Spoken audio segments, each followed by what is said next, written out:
Apa kabar saudara? Kembali saya Bambang Kalitus menjumpai Anda dalam Sapa Redaksi On Location. Saudara, lagi-lagi permasalahan sampah ini menjadi sorotan kita dari redaksi untuk mengupas, membantu, mensosialisasikan dan mencari sebetulnya permasalahannya di mana sih? Kok Bali tentang sampah ini selalu mencuat sampai hari ini dan menjadi sorotan utama. Tidak cuma kita yang di Bali, tapi juga karena kita sebagai destinasi wisata, banyak tamu yang datang dan mereka menyoroti tentang itu. Nah, untuk itu saya pada kesempatan kali ini akan menjumpai narasumber kita, Kepala Dinas Kehutanan dan Lingkungan Hidup Provinsi Bali, Bapak Made Rentin. Kita ingin mengetahui bagaimana sih sebetulnya permasalahan ini dan update ke depan langkah-langkah yang dilakukan oleh pemerintah daerah, terutama untuk lagi-lagi memberikan penjelasan dan menggugah masyarakat untuk bersama-sama terlibat menyelesaikan paling tidak permasalahan sampah menjadi tanggung jawab kita bersama. Ikut saya dalam Sapa Redaksi On Location.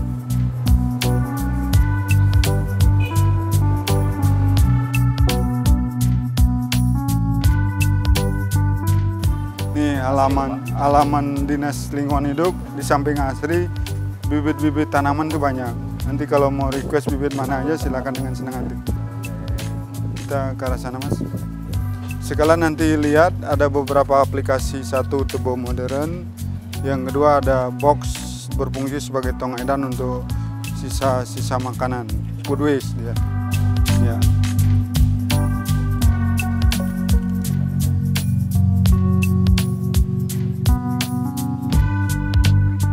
Ini salah satu contoh Tebo Modern kita, Mas. Tebo Modern ya. Jadi ini lubang untuk memasukkan sampah organiknya. Jadi dedaunan, canang-canang sari, sisa dari kita persembahyangan, kita bisa diangkat kalau sudah nanti panen. Ini seharusnya ada kursi tempat kita duduk-duduk santai. Tidak bau ya Pak ya? Tidak bau, Songgaro, karena ada campuran tertentu kita berikan itu sebagai penangkal bau. Salah satunya adalah EM4, itu kita taruh sebagai penangkal tidak bau dia. Ya. Kalau ini tong edan, lebih kepada yang cair ini. Ini sisa makanan di dapur, kita masukkan di sini, diproses dia. Jadi di bawah ketika panen dia akan muncul pupuk cair, tetap bisa teraplikasi untuk tanaman-tanaman kita. Ini dia tampungnya untuk kantor itu 2-3 bulan belum penuh untuk prosesnya.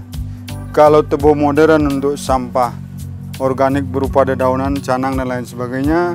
Kalau tong edan ini untuk sisa makanan. Sisa makanan lebih basah. Lebih basah dia. Jadi sisa makanan, nasi, kuah masuk semua di sini.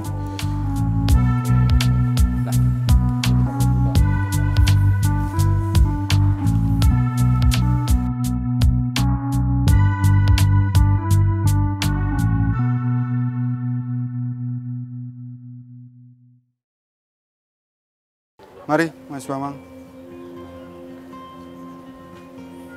Ya, silakan duduk. Begini, Pak. Kita ngobrol di sini ya. Oke. Di alam terbuka ini, Mas Bambang, biar lebih menyatu, kita terasa di tengah-tengah alam gitu ya. Apalagi lingkungan hidup. Betul. Tidak ada sampah. Tidak ada sampah harus. Kondisi lingkungan hijau. Aduh, langsung karo Pak Kadis. Luar biasa nggak Pak?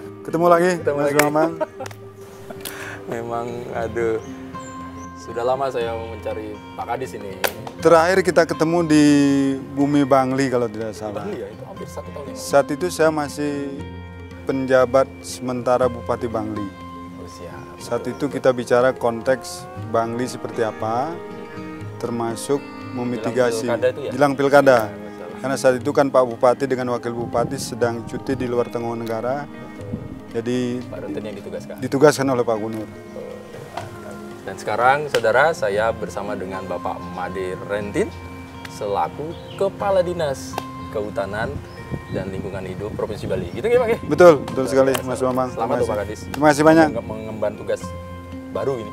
Pergeseran dari urusan penanggulangan bencana ke urusan kehutanan lingkungan hidup yang mirip 11-12 dia. Mirip ya. Jadi kalau di penanggulangan bencana mungkin lebih kepada responsif kondisi kedaruratan, urusan kehutanan lingkungan hidup lebih kepada hulu mitigasinya. Ketika mitigasi hulu urusan kehutanan, lingkungan hidup sudah mantap, mitigasi di sektor penanggulangan bencana kita yakini bisa berjalan dengan baik. Paralel itu, hulu ke hilir. Berkaitan, Berkaitan, sangat erat. Ya. Ya. Pak Rentin, Ya. ini kan kalau kita bicara sekarang ini kan rame, bukan rame terus menjadi perbincangan publik, sorotan juga terkait dengan sampah.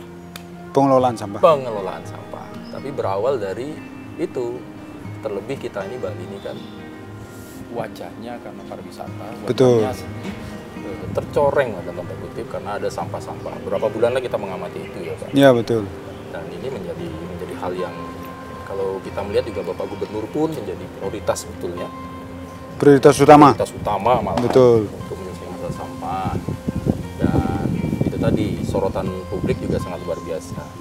Nah, dari dinas KLH melihat ini, Pak Rentin, itu bagaimana sebenarnya fenomena ini?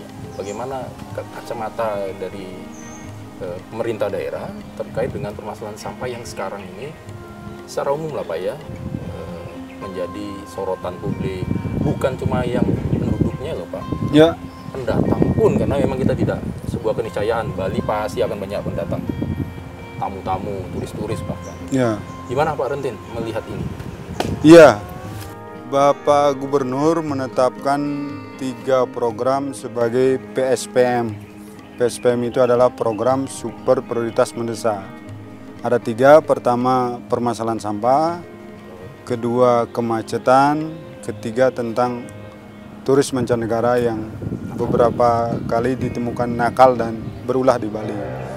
Nah, khusus untuk program prioritas yang pertama yaitu permasalahan sampah, kami Dinas Kehutanan Lingkungan Hidup kebetulan ditunjuk sebagai leading untuk 2 hal. Pertama, pengurangan penggunaan plastik sekali pakai. Ini tertuang di dalam Pergub 97 tahun 2018. Jika dirunut waktu udah hampir tahun ke-7 Pergub itu berjalan. Yang kedua, pengelolaan sampah berbasis sumber yang merupakan amanat dari Pergub 47 2019. Secara tahun juga kurang lebih sudah 6 tahun. Pergub itu belum berjalan secara efektif. Dalam perjalanan, Pak Gub di samping menunjuk kami selaku leading sektor, beliau juga memberikan amanat dan penugasan. 1, membentuk tim percepatan yang notabene berasal dari kalangan akademis, para penggiat lingkungan, para komunitas, dan termasuk beberapa relawan. Ini sedang bergerak mendampingi kami yang disebut dengan tim percepatan PSP PSBS. Yang kedua, tidak kurang dari beliau menunjuk sang istri sendiri, Ibu Putri Swastini Koster sebagai duta PSBS Padas, pengelolaan sampah berbasis sumber Paleman Kedas, yang diharapkan bertugas untuk melakukan edukasi, sosialisasi dan komunikasi ke seluruh publik berbasis kecamatan sampai turun ke desa-desa untuk mengkomunikasikan berbagai kebijakan pemerintah daerah, terutama 2 pergub tadi, 97 2018, 47 2019.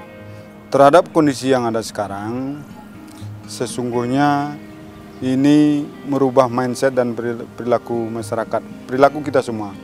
Oleh karena itu, kami telah mendapatkan arahan dari Pak Gubernur untuk melakukan secara masif bersama-sama dengan seluruh komponen yang kita sebut dengan tim gabungan.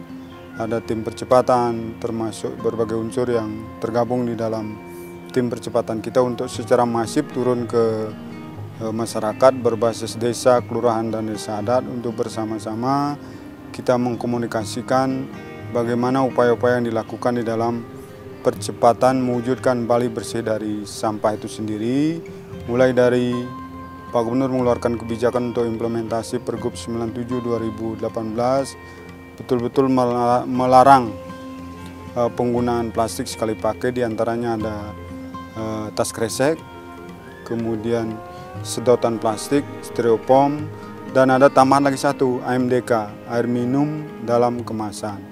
Ini memang sebuah kebijakan, tentu tidak semua pihak bisa menerima begitu saja, terutama di produsen termasuk distributor air minum dalam kemasan.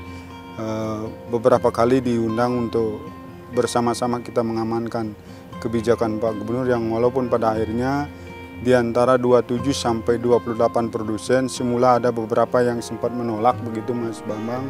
Pada akhirnya mereka tetap menyetujui dan berkomitmen ada tahapan yang bersama-sama disepakati bahwa dari sejak kebijakan itu dikeluarkan sejak bulan April sampai dengan akhir Desember 2025 mereka konteksnya menghabiskan stok. Artinya kan sudah kadung air minum dalam kemasan di bawah 1 liter itu ada yang dalam bentuk gelas, ada yang air mineral tanggung, kecil, itu dihabiskan sampai Desember 2025. Setelah itu mereka tahapan kedua sampai dengan Juni 2026 diberikan kesempatan untuk alih teknologi. Dari semula infrastruktur mereka mencetak air minum dalam kemasan, mencari inovasi sebagai pengganti dalam bentuk botol, ataukah fokus pada minuman air mineral yang 1 liter ke atas atau bahkan galon.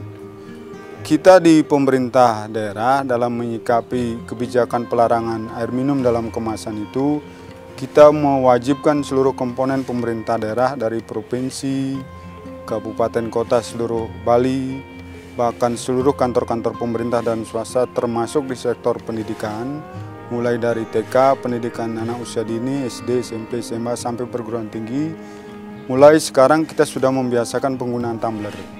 Jadi tumbler itu sudah menjadi gaya hidup baru kita.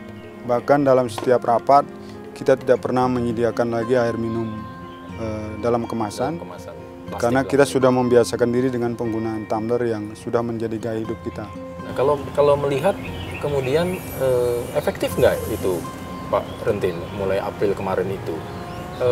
Pertama itu, yang kedua kemudian mengapa yang disasar botol dalam kemasan gelas atau botol-botol yang kecil? Padahal kan kalau sampah itu ukurannya apa kok akhirnya itu yang menjadi penyebab utama untuk plastik? Dasarnya apa sih Pak? Pertimbangan memang air minum dalam kemasan terutama di bawah 1 liter secara kasat mata peredarannya di tengah-tengah masyarakat sangat masif.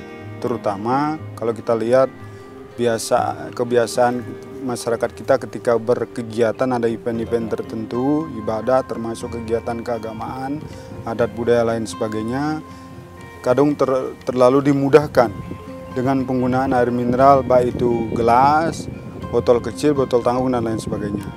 Sekarang dengan dikeluarkannya kebijakan itu perubahan signifikan terjadi. Di tempat ibadah pura misalkan sudah tidak menyediakan air kemasan, tetapi dalam bentuk gelas, kemudian ada air isi ulang dalam bentuk galon. Termasuk di beberapa kegiatan adat budaya lainnya yang berbaur di tengah-tengah masyarakat. Kalau di sektor kami di pemerintahan, dengan kebijakan itu yang dalam tanda kutip sedikit memaksa, karena ini sekaligus sebagai perintah untuk kebaikan, relatif berjalan efektif. Bahkan untuk sektor pemerintahan sendiri tidak kurang dari Pak Gubernur menunjuk Pak Inspektur Daerah Provinsi Bali sebagai koordinator khusus untuk melakukan monep pengawasan terhadap seluruh komponen di sektor pemerintahan untuk memastikan kebijakan itu efektif dan dipatuhi secara bijak oleh teman-teman di sektor pemerintahan. Menjadi contoh lah ya, bermula dari ASN-nya dulu. Dari lembaga pemerintah, ASN di dalamnya harus bisa menjadi panutan dan contoh terdepan. Dari kantor, harapannya nanti ke rumah. Betul. Rumah nanti ke sebelah-sebelah kan gitu Pak? Betul, semua memberikan pengaruh positif kepada semua jajaran, terutama di lingkungan sekitar masing-masing. Oke, jadi kita mau garis bawahi bahwa kebijakan yang dibuat oleh Bapak Gubernur terkait dengan peredaran dari air kemasan gelas dan ukuran kecil itu sampai dengan bulan Desember tahun 2025. Menghabiskan stok, targetnya betul. Jadi diharapkan nanti tahun 2026 itu sudah tidak kita dapatkan lagi air minum dalam kemasan yang di bawah 1 liter. 1 liter itu ya. Betul. Dan itu sudah disepakati oleh para produsen tadi Pak ya? Sudah sepakat, bahkan setuju dengan kebijakan itu. Baik. Nah, ini menarik lagi kan Pak Rentin. Kebijakan itu udah dibuat bahkan dari tahun 2019, 2018 ya. Kemudian kemarin keluar lagi tentang mungkin pengelolaan sampah. sampah secara umum, tidak cuma plastik. Kalau plastik tadi, oke, salah satu bagian dari gerakan itu. Iya kan Pak.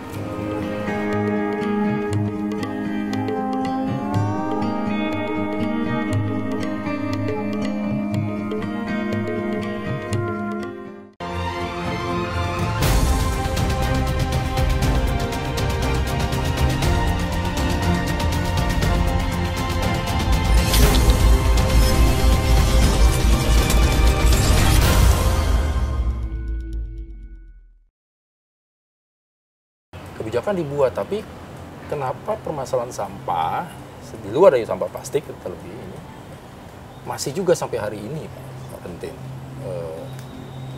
tidak, dalam tanda kutip, tidak terselesaikan masalah sampah ini gitu kan. Sebetulnya apa sih kendalanya? Apa faktor-faktor permasalahan apa yang bisa dipilah mungkin ya sebagai pemerintah, sebagai dinas yang berhubungan dengan itu melihat sebetulnya bottleneck-nya tuh atau permasalahan itu ada di A, B, C, D, D, apa seperti itu nggak Pak? Penting kalau melihatnya. Apa sih Pak penyebabnya? Aturan udah jelas loh Pak. Betul. Ini udah jelas. Semua surat edaran kita keluarkan, tetapi sampai hari ini ya, mohon maaf, ya, masih juga dikritisi oleh masyarakat lah. Kasat mata misalnya Pak. Betul. Pentin. Sekarang kita jalan lah Pak Pentin. Plastik-plastik tuh di pinggir-pinggir jalan itu. bisa terlihat gitu ya. Iya, sampah rumah tangga itu. Betul. Gimana Pak Pentin? Apa sih sebetulnya kendalanya? Iya, kembali kepada membangun sebuah mindset, kebiasaan dan perilaku kita semua. Kami tidak mau menyalahkan apalagi menyudutkan publik dan masyarakat kita. Selama ini kalau kami melihat sebagai teropong dan pemetaan, ada kebiasaan yang relatif kurang tepat. Kumpul, angkut, buang. Mereka mengumpulkan sampah dari sumber manapun, kemudian diangkut oleh pihak ketiga atau bahkan dinas yang terkait, dibuang ke tempat pemrosesan air, TPA di Suwung dan TPA lainnya. Ini sesungguhnya bukan esensi dari pelaksanaan Pergub tadi. Yang ada sesungguhnya Pergub 47 2019, di mana sampah itu timbul, di situ mestinya selesai dan tuntas. Dalam Pergub 47 2019 termasuk turunannya Surat Edaran 09/2025, kita mendorong siapa yang membuat sampah, dia yang bertanggung jawab untuk menyelesaikan. Kita berangkatnya dari rumah tangga. Di rumah tangga itu kan ada pemilahan, anggaplah 3 kategori sampah begitu. Sampah organik, dedaunan, canang dan lain sebagainya. Kita mengeluarkan kebijakan untuk pembuatan proses komposter dengan tebo modern. Sebuah lubang berdiameter 1 meter, kedalaman 1 meter sampai 2 meter maksimal. Setiap sampah organik kita masukkan di sana, terjadi proses komposter. Harapan kebijakan Pemprov Bali, sampah organik tuntas di rumah tangga masing-masing. Itu satu. Yang kedua, ada sampah sisa makanan. Diakomodir juga dengan kebijakan yang disebut dengan tong edan. Sebuah box, kotak atau wadah untuk menampung sisa-sisa makanan, diproses demikian rupa dalam kurun waktu tertentu dia bisa menjadi pupuk cair. Harapannya tidak sampai keluar dari rumah. Yang boleh diizinkan keluar dari rumah selain sisa makanan, selain sampah organik, itu berupa sampah anorganik termasuk residu yang memang tidak boleh diproses dan tidak bisa didaur ulang. Ini yang menurut kami sebagai filter pertama di tingkat rumah tangga. Yang kedua, ada kebijakan nasional dalam bentuk TPS 3R. Ini skupnya di desa, kelurahan, desa adat. Dari sekian ratus desa kelurahan yang ada di Bali, termasuk 1.500 desa adat di Bali, kan kita belum maksimal di dalam penyediaan TPS 3R 1. Yang kedua, ada sekalipun TPS 3R, tetapi kadang tidak berfungsi secara maksimal.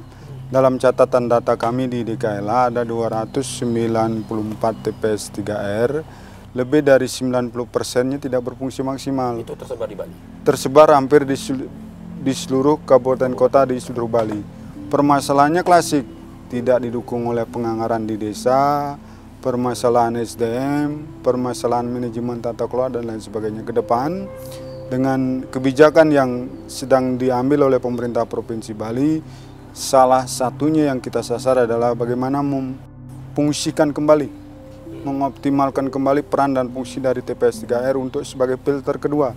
Tadi filter pertama rumah tangga sumbernya, pengolahan sampah berbasis sumber. Filter kedua TPS 3R berbasis desa, kelurahan atau bahkan desa adat.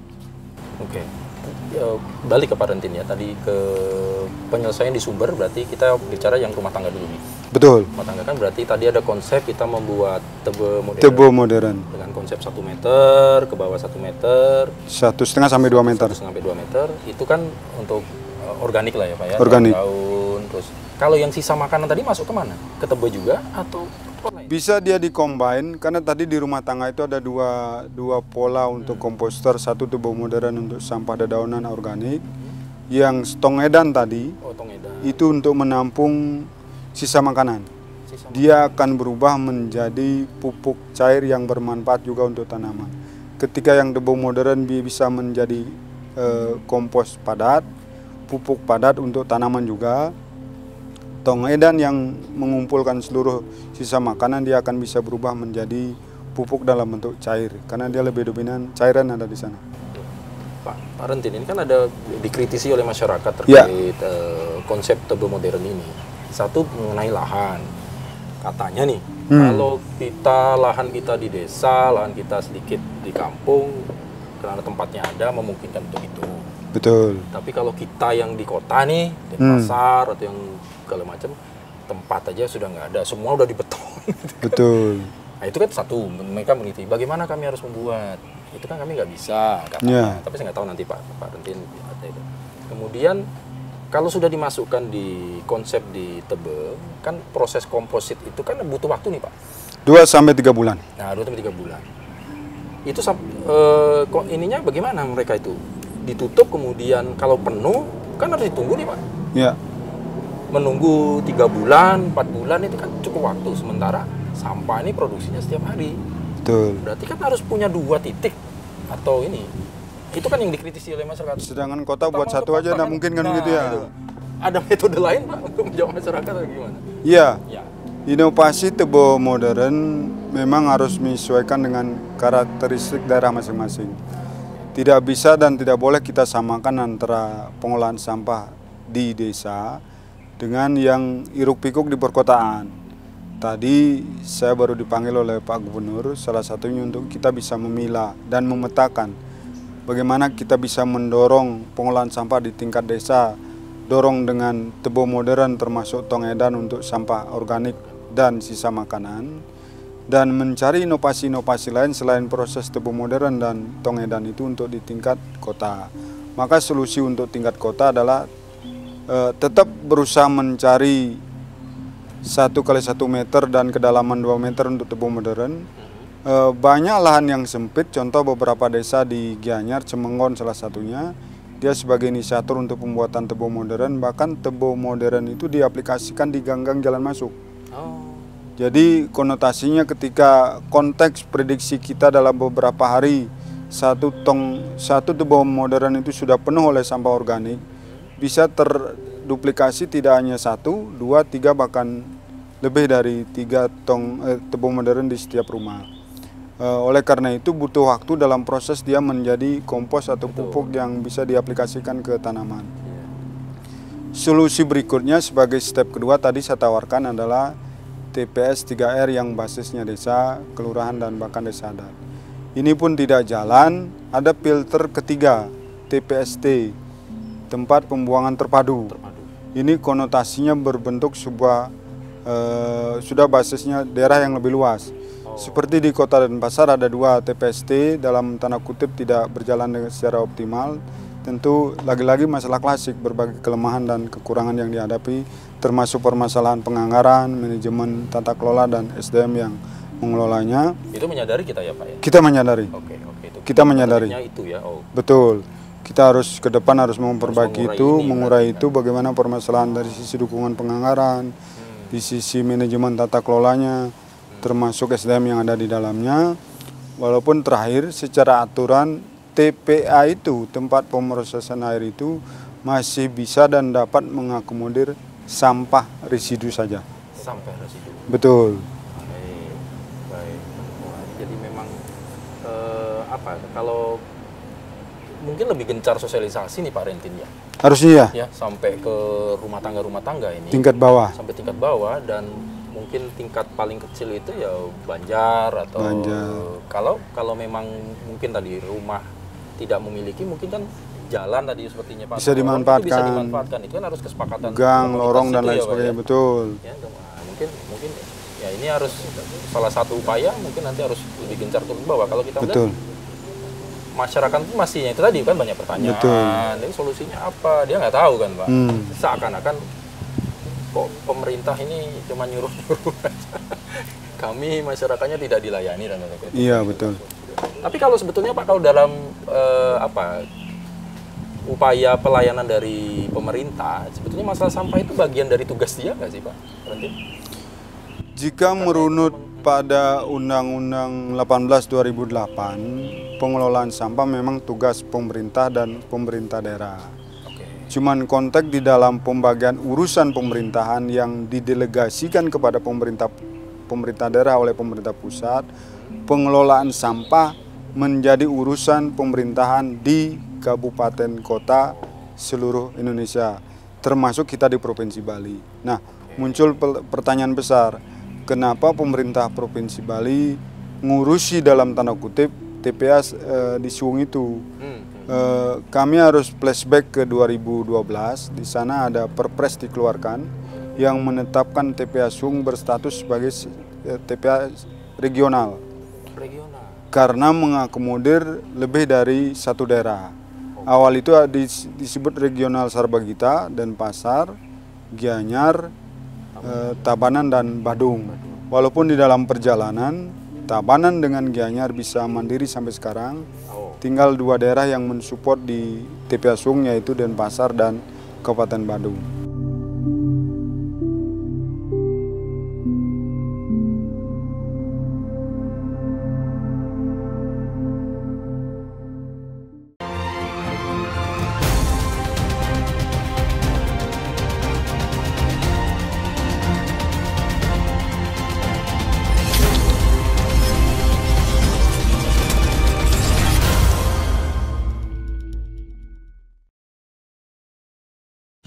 Jadi apa ya? Jadi sebetulnya di TPA ini, kalau kan ada isu ke TPA itu mau ditutup, Pak.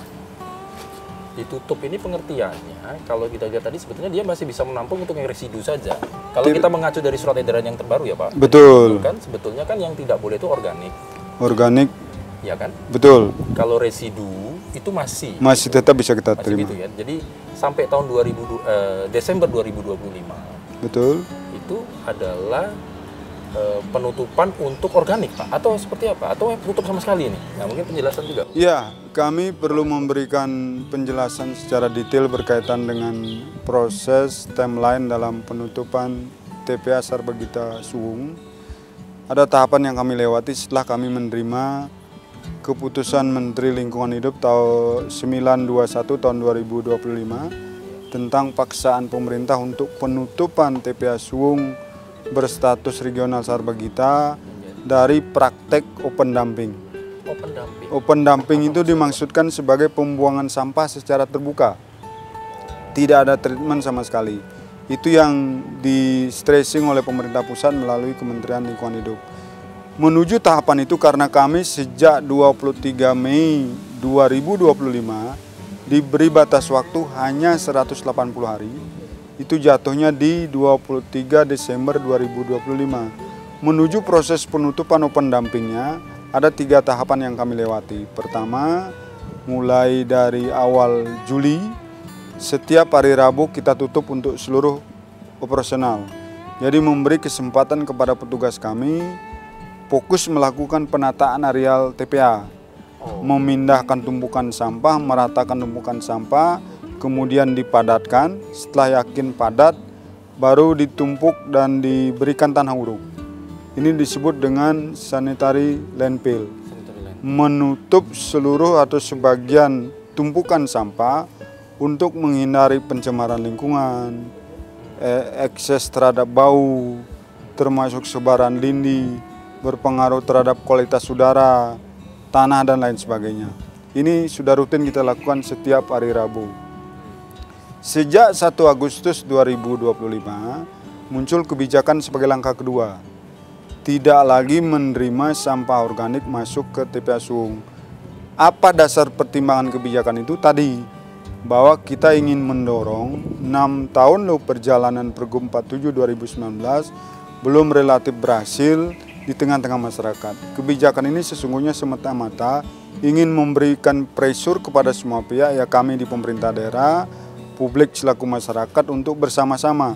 Yuk sama-sama kita peduli dan sukseskan Pergub 47 2019 dalam rangka pengelolaan sampah berbasis sumber dengan tuntas sampah organik di tingkat rumah tangga, tepung modern, tong edan, atau bahkan di tingkat desa lebih luas sebagai filter kedua dengan penerapan TPS 3R. Itu harapan kita. Step ketiga sebagai langkah terakhir, karena waktu 180 hari itu jatuh di bulan Desember, kita akan menutup open dumping TPA Suwung hanya dapat mengakomodir sampah residu saja.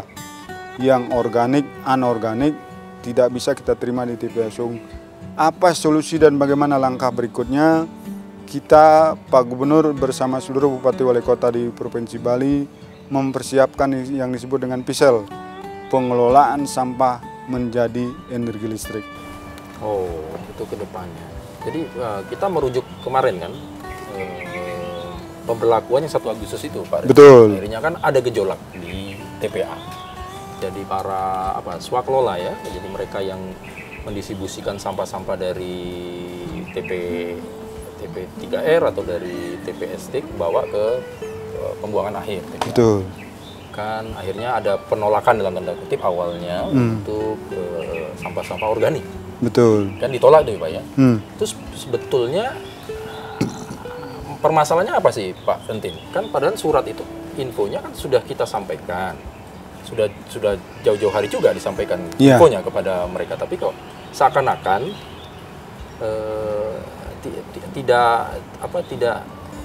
tidak tersosialisasikan, atau bisa jadi mereka juga mengerti sebetulnya sudah tahu, tapi mereka pengen berjumpa, mereka pengen berdialog, itu tidak ada tanggapan dari pemerintah daerah gitu kan. Akhirnya ya mereka, ya saya nggak tahu lah. Oke, itu kalau melihat kemarin gimana sih Pak sebenarnya? Apa yang irisan apa yang terjadi kok akhirnya mereka demo gitu? Kalau teman-teman forum angkutan swaklola sebenarnya sudah sejak lama terakomodir aspirasinya.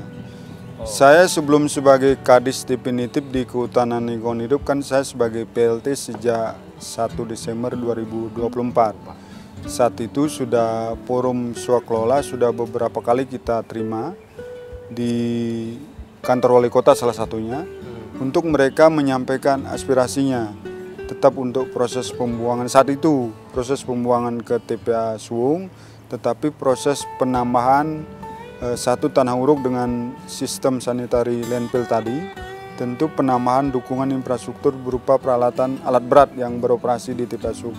Dan ini sudah terakomodir baik dari Kota Denpasar penembalan peralatan maupun dari Kabupaten Badung. Nah, terkait aspirasi yang ingin disampaikan berkaitan dengan kebijakan per 1 Agustus kemarin, ini kembali kepada pola yang dimudahkan tadi. Mereka kan berhadapan tidak hanya dengan lembaga, tidak hanya dengan hotel, tidak hanya dengan para pihak ketiga lainnya, tetapi juga dengan masyarakat. Mereka mengambil kumpulan-kumpulan dan tumpukan sampah di tengah masyarakat. Pola dan kebiasaan kumpul, angkut, buang, ini masih terpatri di tengah-tengah masyarakat. Ini bagian dari yang harus kita bersama-sama rubah. Teman-teman swaklola adalah mitra kami. Harusnya, idealnya teman-teman swaklola pun menjadi juru bicara kami untuk menyosialisasikan, menyebarluaskan kepada publik, masyarakat terutama, tidak hanya sebatas mereka terima bayaran, ngangkut sampah, bawa ke TPA. Sementara kami pemerintah daerah duduk di meja pesakitan. Lubang menganga di depan kami, ancaman pidana seperti yang dikatakan Pak Gubernur itu real dan nyata adanya. Jika kami tidak mampu mengelola sampai dengan Desember 180 hari ke depan untuk pengelolaan dan tata manajemen tata kelola di TPA Suwung dengan baik, ancaman pidananya jelas. Oleh karena itu semua pihak kita minta termasuk partner kerja kami para satuan kelola, swakelola tersebut untuk bisa membantu kami secara bertahap ke TPA itu berangsur-angsur tidak lagi membawa sampah organik, tetapi lebih fokus kepada sampah residu silakan tetap dibawa, karena memang TPA secara regulasi dapat dan bisa mengakomodir sampah residu itu sendiri. Ini nyampe ke mereka, Pak Ren? Kebetulan hari ini, masif gitu. Gimana? Kebetulan hari ini mereka sempat menyampaikan membawa mochi-mochi ke kantor gubernur. Itu pengakuan mereka di saat berhadapan audiensi dengan Pak Gubernur tadi. Tadi jam 12 kebetulan saya mendampingi Pak Gubernur. Mereka menyampaikan aspirasi. Di hadapan Pak Gubernur mereka menyampaikan dukungan. Kebijakan-kebijakan yang diambil oleh pemerintah provinsi tetap akan didukung dalam rangka mewujudkan Bali bersih sampah. Salah satunya adalah bagaimana secara bertahap proses penyetopan atau pengurangan masuknya sampah organik ke TPA Suung. Mereka juga akan bersedia untuk melakukan edukasi, sosialisasi di tengah-tengah masyarakat sebagai pelanggan mereka yang selama ini ambil, kumpul, angkut, dan buang. Kita rubah pola itu menjadi pelan sampah berbasis sumber secara bertahap dan konsisten. Itu tadi yang mereka sepakati. Baik. Waduh, kalau ngomongin sampah ini memang kadang-kala kan karena sampah, kadang-kala disepelein, Pak, termasuk masyarakat juga. Betul. Apalagi tadi ya pola kumpul ini, aku sudah bayar. Ya sudah, merasa tuntas gitu loh, padahal tidak selesai sampai di sana. Sementara dari pemerintah pengennya terlibat Bukan cuma semua urusan pemerintah, tapi urusan kita bersama. masyarakat bersama. Betul. Dengan konsep kelola sumber tadi. Di sumbernya. Maksudnya tuh bukan kemudian pemerintah melepas tangan maksudnya. Betul. Dilempar ke masyarakat untuk menyelesaikan, tapi bersama-sama. Bersama-sama. Oke. Nanti saya lanjut untuk bertanya lagi lah, tapi kayaknya kita minum dulu ya Pak Ranting. Boleh, silakan.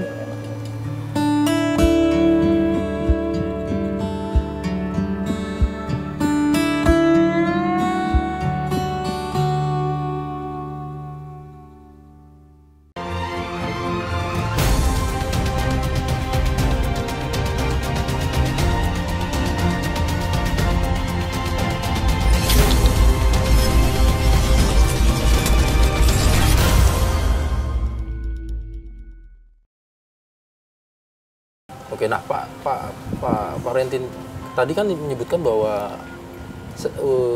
terkait dengan tidak tuntasnya permasalahan sampah itu berhubungan dengan undang-undang lingkungan hidup, itu ada sanksi yang akan diberikan oleh undang-undang kepada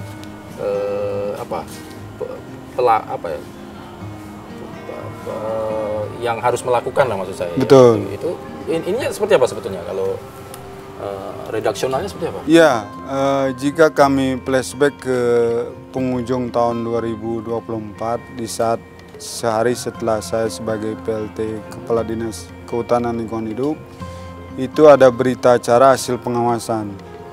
Di Kementerian Lingkungan Hidup ada namanya Deputi Penegakan Hukum, Deputi Gakum, di pertengahan bulan November 2024 melakukan proses pengawasan di TPA Suung. Dalam proses pengawasan terhadap pengaruh lingkungan sekitar TPA ditemukan terjadi pengaruh yang cukup signifikan terhadap 3 hal.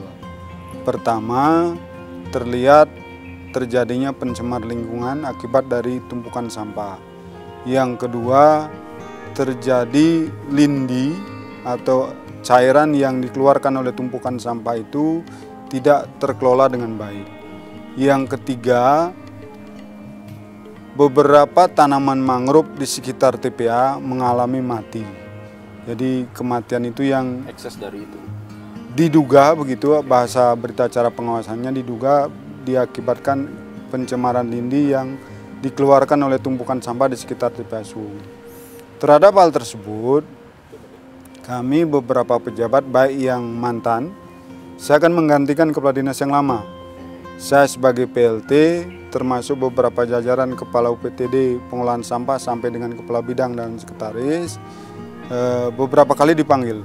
Saya sendiri 4-5 kali dipanggil untuk memberikan keterangan berkaitan dengan kondisi yang terjadi.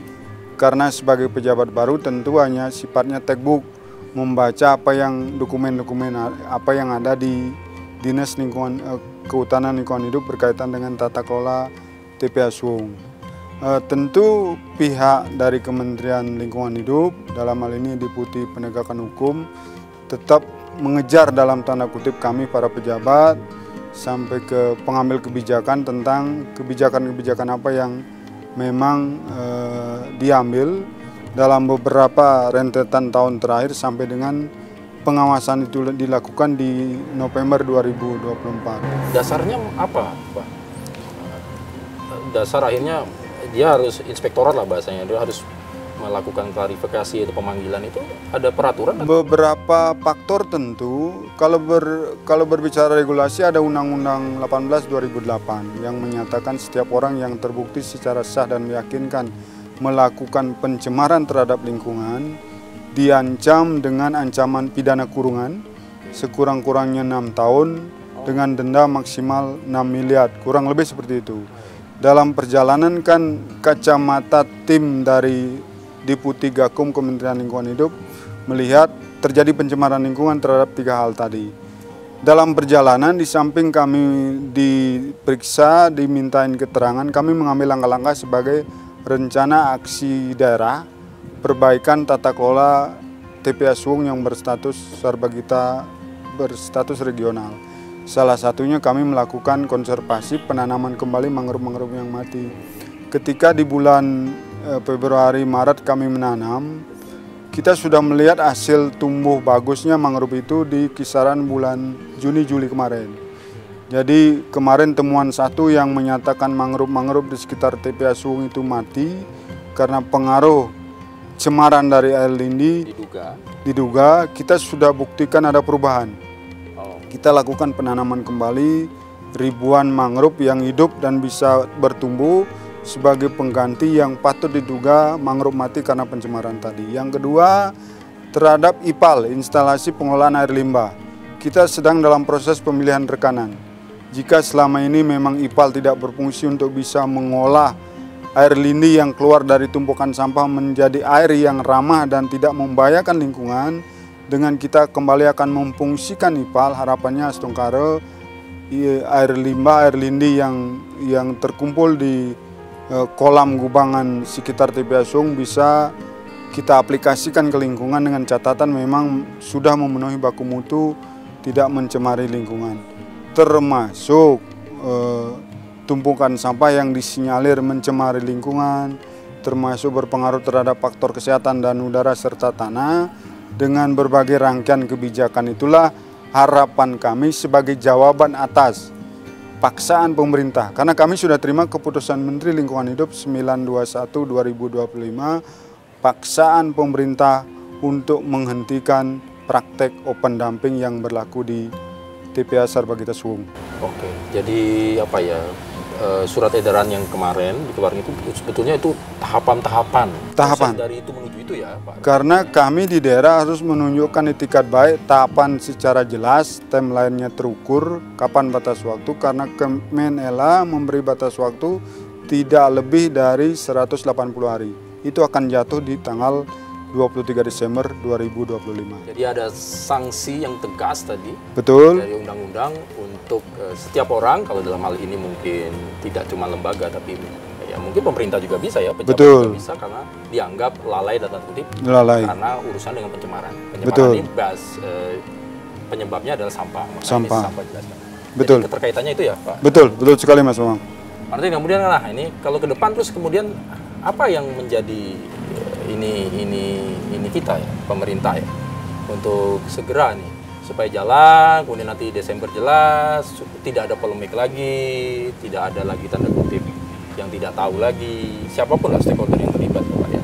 Terlebih-lebih ini terkait dengan masyarakat, untuk mereka harus paham Pak. Saya kira ini saya yakin masih banyak yang tidak paham konsep ini gitu Pak. Jadi kesannya memang kok pemerintah malah sampah yang ngurusin warganya kan gitu kan Pak. Nah, Pak, untuk terakhir nih Pak, sebelum kita menutup segmen ini, apa yang ingin sampaikan, kemudian PR kita, poin-poin apa yang menjadi langkah kita ke depan supaya lebih masif lagi edukasi, sosialisasi dan komunikasi ke semua pihak dengan 2 strategi utama.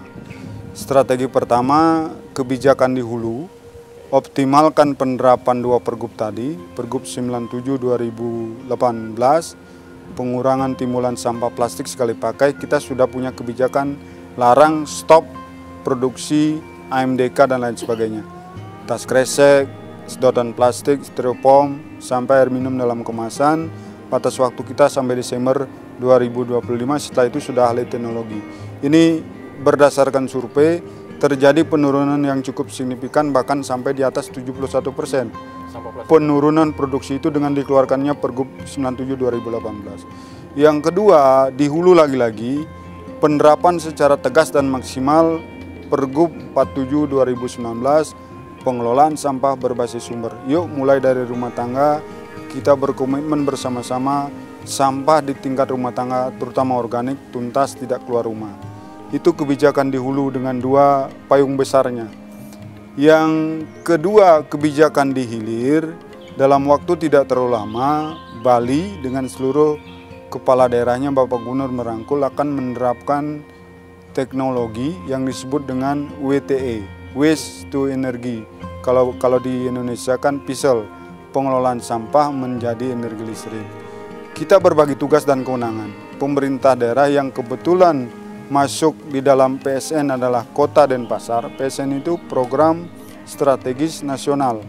Dalam skop nasional kurang lebih ada 34 provinsi atau daerah kabupaten kota yang masuk dalam PSN. Bali kebetulan masuk Kota Denpasar.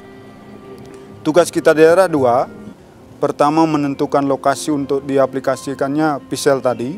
Yang kedua, memastikan supporting sampah harian. Karena ketika teknologi diterapkan, sampah yang diproduksi dan diolah tiap hari tidak boleh kurang dari 1.000 paling minimal atau sekurang-kurangnya 1.200 per harinya. Ketika memetakan kondisi Kota Denpasar lebih kurang 1.080 sampai 1.100 ton per hari. Ini tentunya cukup memadai atau bahkan bisa berkolaborasi, bekerja sama dengan daerah terdekat, bisa Badung, bisa Gianyar atau bahkan Tabanan untuk bisa mengakomodir kebutuhan 1.200 sampai 1.400 ton per hari untuk bisa diterapkan teknologi PISL tadi. Yang kedua adalah kita menggandeng semua pihak ketiga dalam rangka fokus dan perhatian kita bagaimana bisa menghabiskan sampah, tumpukan sampah dalam kondisi existing. Untuk diketahui, 32 hektar areal TPA Sung, 10 hektarnya sudah berubah menjadi hutan kota. 22 hektar itu tumpukan sampah yang tingginya sudah menggunung lebih dari 35 meter. Ini tentu jumlah yang tidak sedikit. Ini perlu sebuah teknologi dengan kecepatan tinggi, bisa dan mampu menghabiskan dalam waktu tidak terlalu lama kondisi tumpukan sampah kita yang sudah sangat menggunung, berpotensi mengancam terjadinya pencemaran lingkungan yang cukup signifikan di kawasan TPA Sung. Iya, baik. Ya mudah-mudahan lah ya Pak. Yang penting kita support terus lah ini karena ya, kepentingan kita betul, bersama, untuk kepentingan kita bersama Mas Mamang. Ya, wajah Bali sangat-sangat betul. Tidak elok karena sampah di mana-mana. Mungkin ini juga mungkin Pak, kalau terakhir kalau singkat statement untuk Pak Rentin Pak, jadi misalnya Desember nanti ditutup TPA untuk yang organik ya, organik. Yang organik. Kemudian apabila masih ada organik ini mau dikemanain? Sudah berpikiran belum Pak Rentin? Mungkin pertanyaan. Iya. 3 filter utama. Satu misalnya tingkat ada kegagalan dan tanda kutip. Waktu kan betul. tinggal berapa? 4 bulan nih Pak Rentin.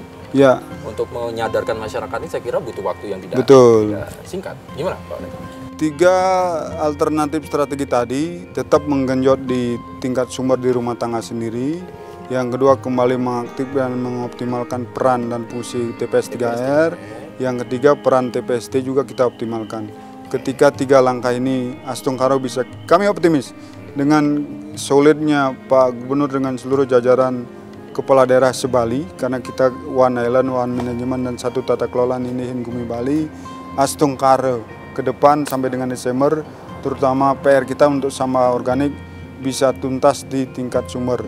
Sampahmu adalah tanggung jawabmu untuk bisa menuntaskan di tingkat sumber itu sendiri. Jadi yang penting anggaran tadi dicermati. Betul. SDM dicermati. Sistem tata kelola dan manajemen. Teknologi diterapkan. Matur suwun Pak Madarianti. Matur suwun Mas Bambang. Kepala Dinas Siap. Kehutanan dan Lingkungan Hidup Provinsi Terima kasih Bali. banyak. Mudah-mudahan ini sedikit banyak Mas Tenggara. memberikan informasi kepada masyarakat. Tentunya memang lagi-lagi ya, masalah sampah memang bukan urusan 1-2 atau urusan pemerintah atau pengelola atau segala macam, tapi seluruh masyarakat terlibat, Ya. stakeholder yang terlibat termasuk masyarakat. Ayo lagi-lagi bermula dari rumah tangga. Ya, Ada disiplin untuk memilah-milah itu. Ini untuk kemajuan bersama. Walaupun memang butuh proses, tapi paling tidak kita mulai sekarang. Kapan lagi? Kalau bukan sekarang. Jauh. Kalau bukan sekarang. Atau semua sekali lagi. Semua. Terima kasih saudara. Sampai berjumpa lagi. Saya Bambang Kalitus menutup Sapa Redaksi On Location untuk kali ini. Tentunya kita akan jumpa lagi minggu depan dengan permasalahan-permasalahan atau hal-hal yang tidak kalah menarik yang ingin kami sampaikan kepada Anda. Tentunya kita tetap menyapa narasumber yang berkompeten untuk memberikan jawaban atau informasi kepada kita bersama. Terima kasih, sampai jumpa.